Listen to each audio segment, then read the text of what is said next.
Madam? Shravana ಮಾಸದಲ್ಲಿ ಬರ್ತಕ್ಕಂತಹ ಮೊದಲನೇ ಹಬ್ಬ ಅಮಾವಾಸ್ಯೆ ಆದ ಚೌತಿ 4 ದಿನವೇ ನಾಗರ ಚೌತಿ ಪಂಚಮಿ ಹಬ್ಬ. ಇದು ಎಲ್ಲ ಹೆಣ್ಣು ಮಕ್ಕಳು ಮಾಡುವಂಥ ಹಬ್ಬ. ಅಣ್ಣ ತಮ್ಮಂದಿರ ಒಂದು ಬೆಸುಗೆ, ಅಣ್ಣ ತಂಗಿ ಅಕ್ಕ ತಮ್ಮರ ಒಂದು ಬೆಸುಗೆಯ ಬಾಂಧವ್ಯದ ಒಂದು ಹಬ್ಬನೇ ಇದು ನಾಗರ ಪಂಚಮಿ.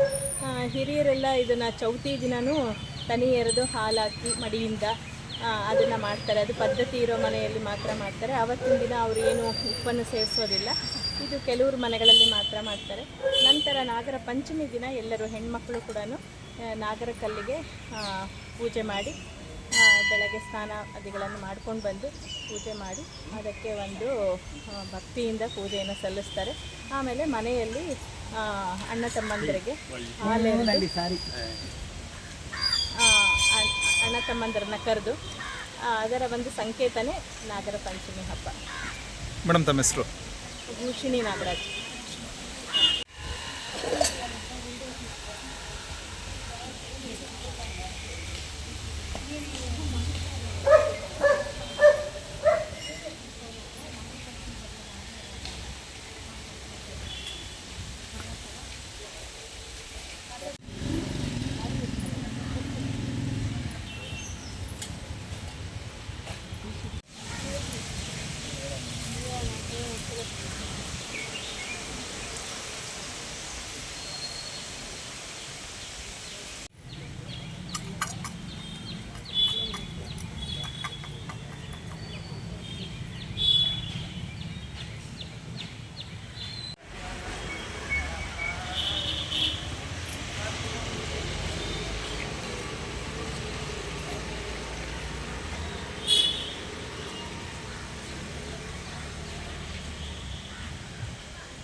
Yeah.